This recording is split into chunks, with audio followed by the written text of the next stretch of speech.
제가 한 절 읽고 여러분들이 한 절 읽고 마지막 구절은 목소리도 함께 합독합니다.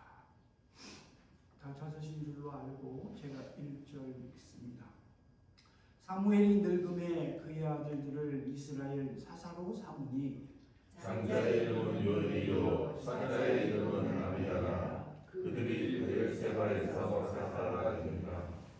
그의 아들들이 자기 아버지의 행위를 따르지 아니하고 이익을 따라 뇌물을 받고 판결을 굳게 하니라. 이스라엘 모든 장로가 모여 남방에 있는 사무엘에게 나아가서 그에게 이르되 보소서 당신은 늙고 당신의 아들들은 당신의 행위를 따르지 아니하니 모든 나라와 같이 우리에게 왕을 세워 우리를 다스리게 하소서 한지라. 우리에게 왕을 주어 우리를 다스리게 하라 했을 때에 사무엘이 그것을 기뻐하지 아니하여 여호와께 기도하며 여호와께서 사무엘에게 이르시되 백성이 내게 한 말을 다 들으라. 이는 그들이 너를 버림이 아니요 나를 버려 자기들의 왕이 되지 못하게 함이니라. 내가 그들을 애굽에서 인도하여 낸 날부터 오늘까지 그들이 모든 행사로 나를 버리고 다른 신들을 섬기같이 내게로 그들은 떠나다. 9절 같이 시작. 그러므로 그들의 말을 듣되 너는 그들에게 엄히 경고하고 그들을 다스릴 왕의 제도를 가르치라. 아멘. 우리 잠시 기도드리고 말씀으로 함께 나누겠습니다. 지금도 살아계셔서 우리 가운데 역사하시며 우리의 심령과 홀수를 쪼개시는 살아계신 하나님의 말씀 앞에 이 아침도 두렵고 떨림으로 선답니다.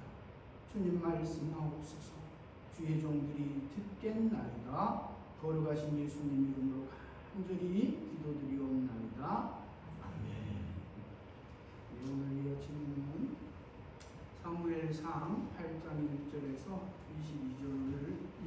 22절로 나오는 본문을 중심으로 우리에게 왕을 주어라는 제목으로 함께 은혜를 나누고자 합니다. 이제 7장까지 이스라엘 백성들이 이제 하나님 앞에 그들이 블레셋과의 전쟁에서 하나님의 법궤를 빼앗겼음에도 불구하고 그들은 하나님 앞에 온전히 회개하지 못했잖아요. 그래서 이방 족속인 블레셋 사람들을 통해서 하나님의 백성인 이스라엘 백성에게 회개하는 모습을 하나님이 보여주셨음에도 불구하고 우리가 말씀을 나누어서 잘 알고 있듯이 하나님의 법궤가 오베데돔의 집으로 돌아왔을 때도 그때부터 약 20년간 이스라엘 백성이 하나님께 돌아오지 않았어요. 하나님은 사랑하는 자녀들을 기다리시죠. 언제까지요? 회개하고 돌아올 때까지. 하지만 영원히 기다리시지는 않으십니다. 말씀을 통해서 우리에게 분명히 경고하셨습니다. 나는 너희에게 많은 인내와 자비와 사랑으로 기다려준다. 하지만 영원히 기다리지는 않는다고 하셨어요. 하나님이 기다리시는 이유는 뭐냐면 그들에게 회개의 시간, 돌이킴의 시간을 주시는 거예요. 그럼에도 불구하고 그것을 깨닫지 못하는 이스라엘 백성들의 모습을 오늘 이제 8장으로 넘어와서 우리 다시 한번 확인하게 됩니다. 하나님의 법궤가 이스라엘로 돌아왔기 때문에 이스라엘 백성들은 나름대로 하나님이 우리에게 돌아오셨고 우리가 패배한 것 같았지만 결국은 우리에게 승리가 돌아왔다라고 착각했을지 모릅니다. 왜 그러냐 하면 오늘 이제 8장으로 넘어오면서 이스라엘 백성들이 요구를 하잖아요. 뭐를 요구해요?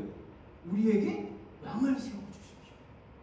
근데 우리가 방금 본문을 읽어서 잘 알고 있지만 이스라엘 백성들이 하나님께 왕을 세워달라고 요구할 때 성경에 보면 그들이 하나님께 우리가 왕을 세워도 되는지 우리에게 왕이 정말 필요한지에 대해서 묻는 그러니까 기도하는 장면이 나옵니까? 그 장면은 나오지 않고 성경에 뭐라고 기록되어 있냐면 다른 나라들과 같이. 이 말이 뜻하는 게 뭘까요? 같다는 거죠. 같다는 거죠. 항상 제가 거듭 강조드리지만 세상은 우리에게 뭘 요구하냐면 항상 눈에 보이는 거, 손에 잡히는 거를 먼저 깨닫게 합니다. 그런데 믿음의 방식은 뭐예요? 눈에 보이지 않아도, 손에 잡히지 않아도 그것이 눈에 보이는 것보다, 손에 잡히는 것보다 확실하다고 항상 강조하십니다. 근데 그거는 참 오묘한 게 뭐냐면, 그거를 내가 내 삶 속에서 체험하지 못하면, 내가 하나님을 경험하지 못하면 결단코 깨달을 수 없다는 거죠. 대신해 줄 수 없어요. 사무엘 하면 이스라엘의 역사상 어쩌면 가장 위대한 선지자 중에 한 명 아닙니까? 어려서부터 나시린으로 구별받아서 하나님 앞에, 그가 태중에 임신할 때부터 하나님이 그를 지명하여 부르셨고 그의 평생을 하나님께 온전히 드렸어요. 그런 사무엘임에도 불구하고 오늘 8장에 딱 들어가면 초반부에 3절까지 어떤 말씀이 나와? 사무엘의 가정에 대한 이야기가 나와요. 마치 여러분 어디서 본 것 같은 그 데자뷰 아닙니까? 어디서 봤어요? 바로 그 앞에 사무엘을 하나님의 사람으로 양육한 영적 아버지였던 누구요? 엘리 제사장이죠. 예. 엘리 제사장의 가정의 그 자녀들의 패역함이 사무엘의 자녀들에게도 그대로 마치 보고 자란 것처럼 되물는데요. 이게 어쩌면 그냥 성경에 이렇게 기록이 되어져 있으니까 우리는 이랬구나라고 생각할지 모르지만, 사무엘이 엘리 제사장의 자녀들의 홈리와 비느하스의 악행을 봤잖아요. 그리고 하나님이 무서운 말씀으로 엘리에게 말씀하신 게 아니고 어린 사무엘을 부르셔가지고 사무엘에게 그 무서운 말씀을 주셨단 말이에요. 내가 엘리 가정에 이렇게 심판할 거다. 근데 엘리 자녀들의 범죄는 그 어떤 걸로도 해결할 수가 없다. 왜냐하면 그 죄악이 너무나 컸기 때문에.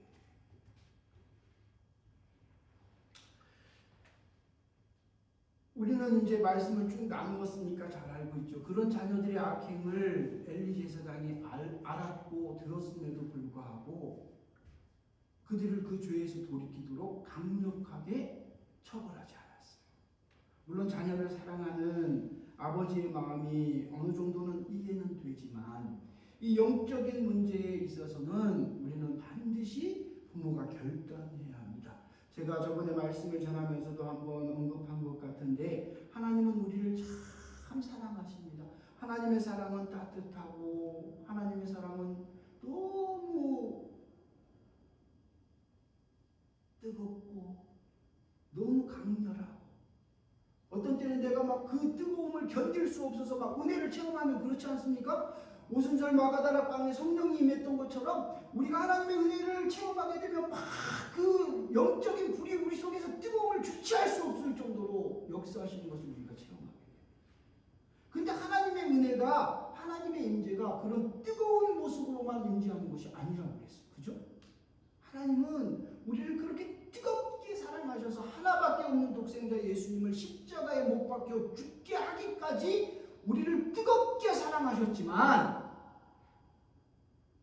또 다른 면으로는 하나님은 우리를 굉장히 냉정하게 차갑게 사랑하시는 모습도 있다는 거예요. 그래서 특별히 믿음의 부모로 부름받은 우리 사랑하는 성도들은 세상에 자기 자녀 안 사랑하는 부모가 어디 있겠어요? 다 해줘도 부족하고 정말 없는 것이라도 만들어서 해주고 싶은 것이 부모의 마음이겠지만, 이 영적인 믿음에 있어서만큼은 때로는 정말 하나님이 우리에게 보여주셨던 것과 같이 정말 자녀들을 차갑게 냉정하게 그들을 사랑할 수 있는 모습도 반드시 있어야 합니다. 그들이 말씀을 지켜내기 위해 몸부림치는 그런 모습들이 있을 때는 그들을 위해 하나님 앞에 애절하게 눈물로 기도해야 함은 당연하지만, 그들이 믿음의 길에서 벗어날 때 그들을 향해서 그들이 듣기 싫어하지만, 내가 외쳐도 그들이 외면하지만, 그럼에도 불구하고 그들을 향해 하나님의 음성을 들려줄 수 있는 역할을 하는 것이 바로 믿음의 부모입니다. 하나님은 우리의 눈에 보이지 않지 않습니까? 하지만 그래서 하나님이 부모를 세우셨어요. 부모는 눈에 보이지 않아요.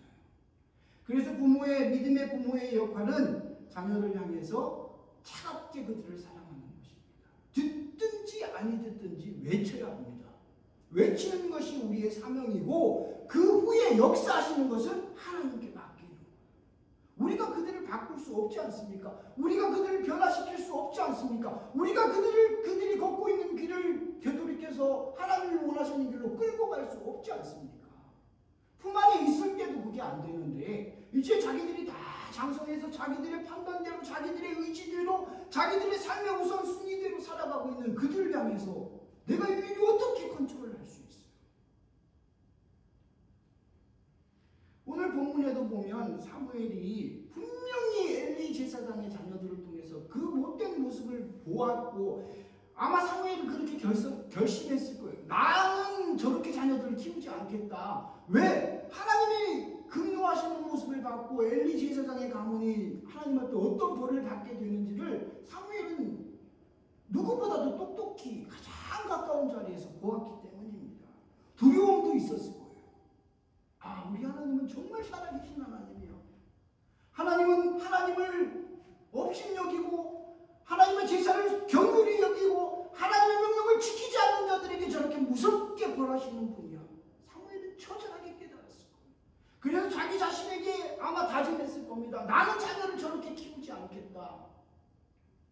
마치 누구처럼요? 오늘을 살아가고 있는 우리들처럼. 근데 그게 사람의 뜻대로 됩니까? 안 되는 거예요. 그 위대한 하나님의 종 사무엘도 안 되는 거예요. 안 되는 거예요. 사무엘은 평생 하나님 앞에 정직하게 살았지 않습니까? 그게 사무엘의 자랑이었어요. 긍지였어요. 프라이드였어요. 근데 사무엘의 자녀들을 보십시오. 가장 여러 가지 많은 부분들이 있을 겁니다. 근데 성경은 그 부분을 자세히 다뤄주고 있지는 않지만 단편적으로 우리에게 보여주는 게 뭐예요? 그들이 판결을 굳게 했다는 거예요. 뭐를 받고? 뇌물을 받고. 이것은 하나님이 극도로 싫어하시는 거예요. 하나님은 우리에게 여러 가지를 요구하시지만 그 중에 하나님이 가장 어쩌면 결정적으로 우리에게 최종적으로 요구하시는 것이 있다면 그것은 바로 주님 안에서 정직입니다. 정직. 사람 앞에서 정직함이 아니라 하나님 앞에서 정직한 것을 하나님이 우리에게 요구하셔요. 그래서 다윗이 하나님 앞에 눈물로 고백했을 때 기도의 장면에서도 잘 나오지 않습니까? 하나님, 내 속에 정직한 영을 새롭게 하여 주시옵소서. 우리 속에서 정직이 결여되어 버리면 어떻게 돼요? 하나님이 계셔야 할 자리에 누가? 내가. 눈에 보이는 것들이 그 자리를 대신하게 됩니다. 그렇게 되면 어떻게 되냐면 사무엘의 자녀들과 같이 되는 거예요. 이런 아픔이 사실은 사무엘 가정에 있었기 때문에 사무엘이 하나님 앞에 고백하는 기도의 내용을 보면 사무엘이 어떤 기도를 하냐면 하나님, 내가 하나님의 백성 이스라엘 자녀들을 위해서 이스라엘 백성들을 위해서 기도를 쉬는 죄를 범치 않게 해 주십시오라고 사무엘이 하나님 앞에 기도하는 장면이 나오거든요. 그러니까 사무엘은 어쩌면 자녀들의 그런 가정교육의 실패를 통해서 내가 할 수 있는 것은 없다는 것을 어쩌면 처절하게 깨달았던 것 같아요. 사무엘이 왜 말하지 않았겠습니까? 왜 혼내지 않았겠어요? 어쩌면 막 엄중한 경고로 그들에게 협박했을 수도 있습니다. 니네 못 봤냐? 홈리와 비누아스가 어떻게 비참한 최후를 맞이했는지 못 봤냐? 못 들었냐? 그래서 너희들이 이렇게 살아가느냐? 근데 그랬음에도 불구하고 안 돼. 그러니까 사무엘이 할 수 있는 건 무엇입니까? 하나님 앞에 기도하는 것밖에 없어요. 내 힘으로 할 수 없기에, 아니 내 힘으로 해서는 안 되기에 하나님 앞에 기도드리는 것입니다. 여러분, 기도를 잘못 생각하면 내가 지금 처해 있는 상황, 내가 지금 당해 있는 문제를 하나님 앞에 보고하는 것처럼 우리는 기도를 생각하는데요. 그게 아니에요. 내가 보고하지 않아도 하나님은 아실까요? 모르실까요? 이미 다 알고 계세요. 내가 모르는 부분까지도 하나님은 알고 계시는 거예요. 다 알고 계신 하나님께 더블 체크하는 것도 아니고 상황을 설명할 필요가 없어요. 하나님이 우리에게 원하시는 건 뭘까요? 상황 보고가 아니라 어떤 결정, 어떤 선택의 주체가 내가 아니라 하나님이 되어야 된다는 고백을 우리에게 듣고 싶으신 거예요. 제가 오늘 말씀을, 이 8장 말씀을 새벽 예배 설교 텍스트로 정하고 일주일 동안 묵상하면서 가장 마음속에 걸렸던 부분이 뭐냐면, 하나님의 백성인 이스라엘 백성들이 어떤 중요한, 이 나라의 왕을 세우는 것은 굉장히 중요한 일이거든요. 왜냐하면 이게 뭐 제도적으로도 굉장히 중요한, 이제 이스라엘 백성들이 왕정 시대를 시작하는 어떤 새 시대가 열리는 그런 면에서도 굉장히 중요하지만, 이것은 이스라엘 백성의 신앙생활에 있어서 어떤 한 매듭을 짚고 넘어가는 굉장히 중요한 거예요. 이스라엘 백성들은 지금까지 어떻게 살아왔냐면 하나님의 백성으로 살아왔어요. 눈에 보이는 왕은 없었지만, 아까 본문에서도 하나님이 그랬잖아요. 사무엘에게 뭐라고 해요? 그들이 너의 말을 듣는 게 아니고 그들이 나를 미워하는 거다. 내가 그들의 왕이 되는 것을 원하지 않는 거다. 이게 굉장히 의미심장한 말씀이시거든요. 그러니까 지금까지는 눈에 보이진 않았지만 이스라엘 백성들을 왕처럼 이끌고 온 게 누구였다는 거예요? 하나님이셨어요. 근데 이제 그 하나님, 보이지 않는 하나님이 아니라 보이는 사람, 왕을 원하는 거예요. 누구처럼? 다른 이웃 나라들처럼.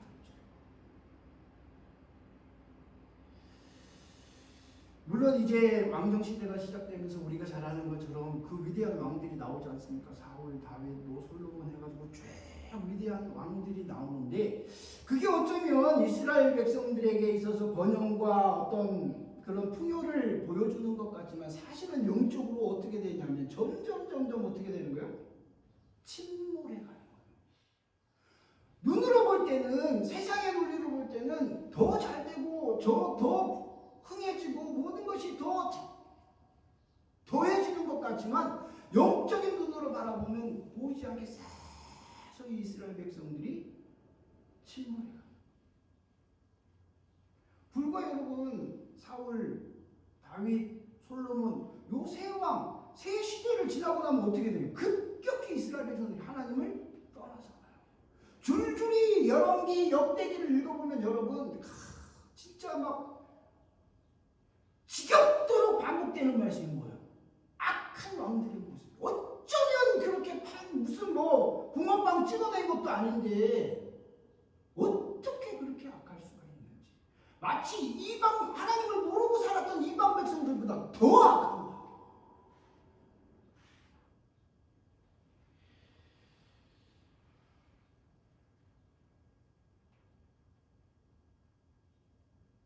물론 개인이 하나님 앞에 올바른 신앙인으로 하나님이 원하시는 삶의 주인공으로 서는 것도 참 중요합니다. 하지만 어쩌면 그것보다 더 중요한 것이 무엇이냐면 우리의 가정이 믿음의 가정으로 올바로 서는 거예요. 그래서 저는 늘 그 부분에 대한 어떤 부담감이 있어요. 제가 이제 뭐 저나 우리 사모나 옥회자의 자녀로 컸잖아요. 우리 최원영 집사님 공감하실 거예요. 사람들은 목회자의 자녀, 목회자의 가정은 항상 행복하고 은혜가 넘치고, 목사님 자녀들은 항상 순종적이고 모범적이고 뭐 이럴 거라고 생각하시잖아요. 근데 그게 아니에요, 여러분. 저희들도 여러분들과 똑같아요. 우리들도 연약하고 우리들도 자아가 살아있기 때문에 자녀들에게, 제가 성도들에게는 자녀에게 험한 말 하지 마시고 욕 같은 거 하지 마시고, 한 번도 이렇게 이를 악물고 이렇게 하다가도 이 복받을 놈아, 이 응답받을 놈아 이렇게 알아가면서도 저도 가정에서 생활하다 보면 그러지 못할 때가 굉장히 많지 않습니까? 그래서 저는 새벽에 교회에서 기도를 마치고 가정에 돌아가면 우리 유라를 위해서 항상 기도합니다. 왜냐하면 이 신앙의 계승이라는 것은 어떤 분위기, 어떤 배경, 어떤 백그라운드 이게 대신해 줄 수 있는 게 아니기 때문에 하나님과는 항상 1대1이잖아요. 1대1. 물론 믿음의 부모의 가정 안에서 믿음의 어떤 배경 안에서 자라는 것이 그의 그를 신앙인으로 서게 하는데 도움은 될 수 있어요. 약간의 베네핏은 될 수 있어요. 하지만 그게 결정적인 열쇠가 될 수는 없습니다. 그것을 바로 오늘 사무엘의 가정이 우리에게 명확하게 보여줍니다. 여러분, 이스라엘 백성 하면 하나님의 백성이었고 하나님의 백성이었기에 어쩌면 당연히 그들이 누렸던 상황들이 있지 않습니까? 역사적으로 살펴볼 때 하나님은 그냥 눈에 보이지 않는 하나님으로 존재하신 것이 아니라 눈에는 보이지 않지만 어쩌면 눈에 보이는 것보다 더 확실하게 매 순간순간 이스라엘 백성들을 통하여 역사하셨어요. 나는 살아있다라는 걸 하나님은 수시로 보여주셨거든요. 증명하셨고 그들이 진짜 눈으로 볼 수 있게끔 손으로 만질 수 있게끔 하나님은 그렇게 그들을 인도해 오셨어요. 누구보다도 하나님을 가까이에서 살아계신 그 하나님을 경험한 이스라엘 백성임에도 불구하고 그들이 지금 오늘 우리가 나누고 있는 텍스트에서 뭘 요구합니까? 눈에 보이는 왕을 요구해요. 왜 그럴까요? 왜 그럴까요, 여러분? 그만큼 오늘 본문이 우리에게 경고해 주는 메시지는 뭐냐면 아무리 우리가 믿음을 강조하고 믿음은 눈에 보이는 게 아니야, 손에 잡히는 게 아니야 라고 울부짖지만 결과적으로는 우리도 연약한 인간이기 때문에 뭐의 마음이 빼앗긴다고요? 눈에 보이는 것, 손에 잡히는 것에 흔들릴 수밖에 없다는 거예요. 사실 우리의 삶을 되돌아보면 그런 모습이 굉장히 많지 않습니까? 그래서 제가 늘 강조드리는 것처럼 정신 똑바로 차리지 않으면 금방 넘어갈 수밖에 없어요. 제가 여러분 우리가 하나님 앞에 기도드리죠. 어떤 기도 제목을 가지고 소원함을 가지고. 근데 사실은 기도보다 더 빠른 게 있다고 했어요. 뭐죠? 기도보다 더 빠른 게 뭘까요? 말하는 거예요. 뭐 아내가 남편에게, 남편이 아내에게, 부모가 자녀에게, 자녀가 부모에게, 목회자가 성도들에게, 성도들이 목회자에게 기도만 하지 말고 말하는 게 제일 빨라. 목사님 이거 이렇게 해주세요. 자기야 나 사랑하면 이거 좀 해줄래? 아들아 딸아 엄마 아빠가 너를 얼마나 사랑하는 줄 알지? 그러니까 너 이렇게 해줬으면 좋겠어. 아빠 엄마 나 사랑하시지요? 그러니까 제가 이걸 원하거든요. 그러니까 요거 들어주세요. 말하면 제일 빨라요 여러분. 그리고 결과가 금방 나와요. 예스 아니면 노. 근데 여러분 기도를 하시고 계시고 기도를 해보시면 공감하시는 부분이시겠지만 기도는 예스 오 노가 금방 판가름 납니까? 금방 판가름 날 때도 있어요. 근데 대부분의 기도는 금방 예스 금방 노가 보여지지 않을 때가 많습니다. 사람에게 금방 찾아가서 말하는 게 빠름에도 빠른 것을 누구보다도 잘 알고 있음에도 불구하고 말하지 않고 기도하며 기다린다는 것은 보통 인내를 우리에게 요구하지 않아요. 기도하면서도 알면서도 깨달으면서도 다짐하면서도 기도하는 중에도 어떤 유혹이 와요? 말해라. 그게 빠르잖아. 너 왜 그러고 있니? 누가 알아준다고? 그런 유혹이 수시로다. 뭐 우스갯소리 같지만 여러분 저는 일주일을 살면서 이제 매일 새벽에 교회 올라와서 기도를 하잖아요. 어떤 때는 하나님 앞에 좀 뜬금없는 기도를 해봐요. 뭐 이런 표현이 좀 저거하지만 하나님이 이런 기도를 들으시면 하나님 좀 이렇게 나를 비웃으시지는 않을까 그런 싶을 정도로 어떤 그런 뭐 어린아이 같은 기도라고 그럴까요? 뜬금없는 기도를 하나님 앞에 드려봐요. 뭐 하나님을 시험하고자 하는 함이 아니라 제 속에 다시 한번 확인하고 싶어요. 어쩌면 어린아이 푸념 같은 뭐 여기 뭐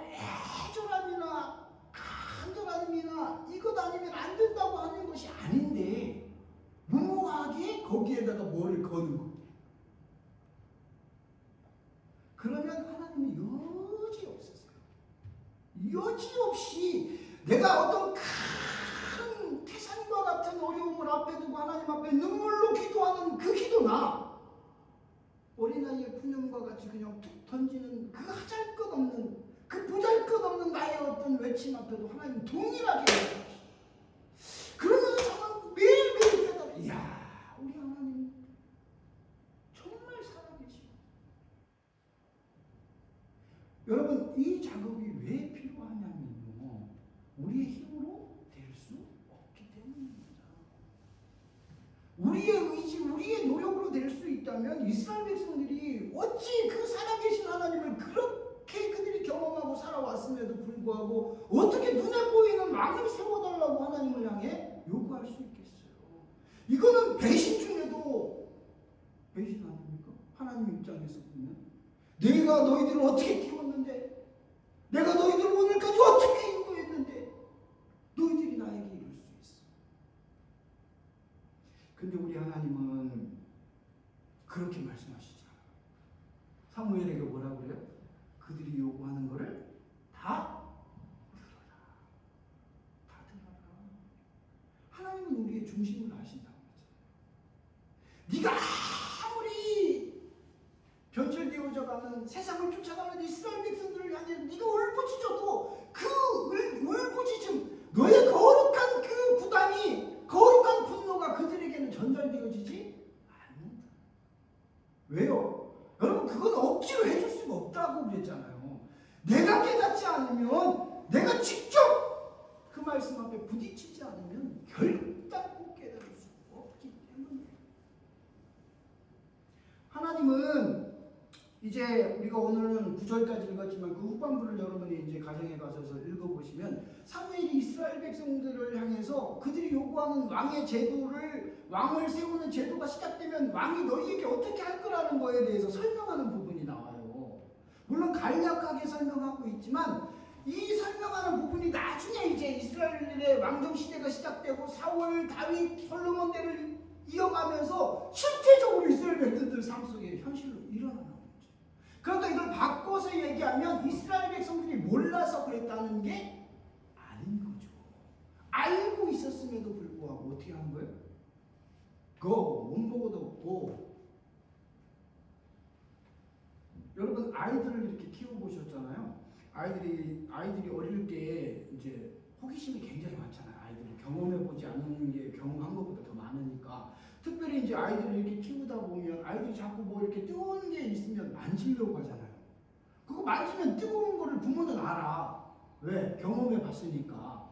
근데 아이들은 모른단 말이에요. 그러니까 펄펄 끓는 냄비 앞에서도 어떻게 되는 거예요? 자꾸 만지려고 하는 거예요. 그러면 부모가 막 심장이 내려앉는 그런 안타까움으로 만지면 안 돼, 떼떼, 찌찌 막 하지만 아이들에게 그게 통합니까? 아니에요. 아이들은 못 먹어도 고 죽을 줄 알아서 그냥 가는 거예요. 그때 어떻게 해요? 지혜로운 부모는 순간 아이들이 좀 아프고 순간 놀라고 아이들에게 충격이 될 줄 알지만 어떻게 하는 게 가장 지혜로운 거예요? 그 뜨거운 걸 한번 뜨거운 거에 손을 대게 하는 거야. 그걸 만지면 아이가 굉장히 뜨거울 걸 알아요. 근데 그 아이가 느낄 그 뜨거움에 비례해서 한번 그걸 제대로 경험하고 나면 남은 때는 어떻게 되는 거예요? 다시는 뜨거운 걸 안 만진단 말이에요. 근데 그 아이가 지금 당할 그 고통, 그 놀라움, 그 뜨거움을 이겨내는 그거를 경험하는 거를 부모가 망설이고 주저하고 하면 어떻게 되는 거예요? 아, 목사님 이 생떼 같은 그 고사리 같은 손을 거기다 어떻게 돼? 아니 저도 그렇다니까요. 근데도 어떻게 하는 거예요? 되는 거야. 여러분 잘 새겨 들으셔야 돼요. 아픔이 있어요. 반드시 괴로움이 있어요. 무언가 옳은 것을 주장하잖아요.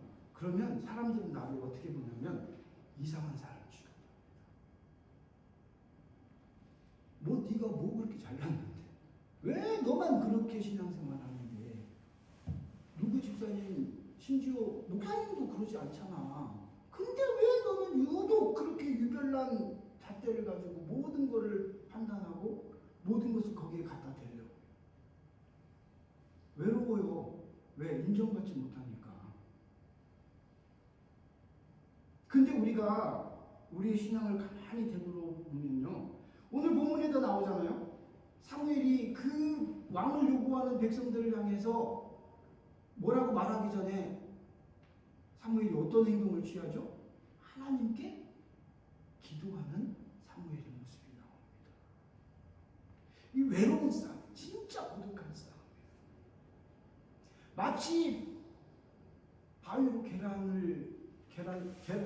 계란으로 바위를 향해 던지는 것 같은 그런, 아무리 두드려도, 아무리 외쳐도, 아무리 울어도 내 울음에, 나의 외침에 반응하지 않아요.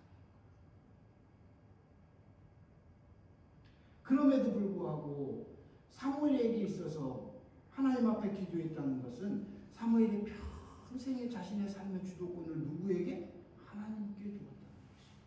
여러분, 오늘을 살고 있는 우리들은 우리들의 삶의 주도권을 누구에게 두고 있습니까? 어쩌면 나도 모르는 사이에 돈이 우리 삶의 주도권을 잡을 수도 있죠. 건강이 우리의 삶의 주도권이 될 수도 있습니다. 하나님이 주신 자녀들이 우리 삶의 주도권이 될 수도 있어요.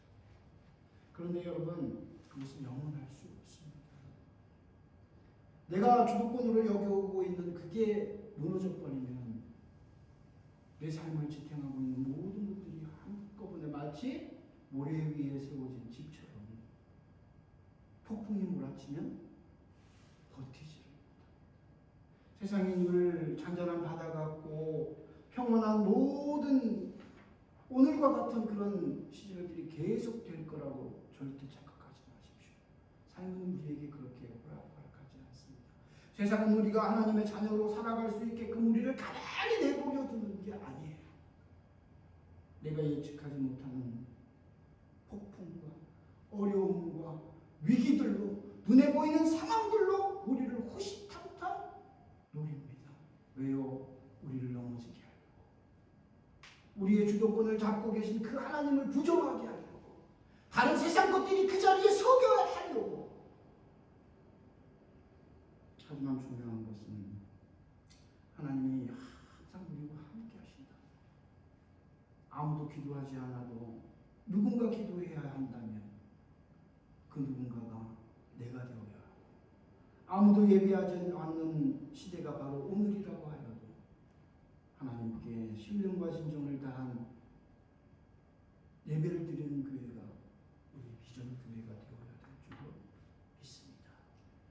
오늘 사무엘의 가정과 왕을 요구하는 이스라엘 백성들의 모습 속에서 그들을 판단하고 평가하는 것이 아니라 나의 가정에도, 우리의 교회에도 혹여라도 우리가 모르는 사이에 하나님이 계셔야 할 자리에 인간이 서지는 않았는지, 하나님의 말씀 대신에 우리의 요구와 우리의 어떤 제도나 우리의 방법들이 그 자리에 서지는 않았는지 돌아볼 수 있는 귀한 은혜의 시간 되시기를 주님의 이름으로 간곡히 부탁드립니다. 기도하겠습니다. 존귀하신 아버지 하나님, 말씀을 우리에게 주신 것은 하나님의 사랑입니다. 하나님, 말씀 속에서 일어나고 있는 많은 일들을 보면서 저희들이 판단하고 정죄하고 나는 그들과 다를 거라고 주님 앞에 자신하지만 삶의 현장으로 돌아가 말씀을 내 온몸으로 살아내다 보면 우리도 저들과 다르지 않은, 그래서 내가 연약하고 내가 부족한 존재임을 주님 앞에 고백드릴 수밖에 없습니다.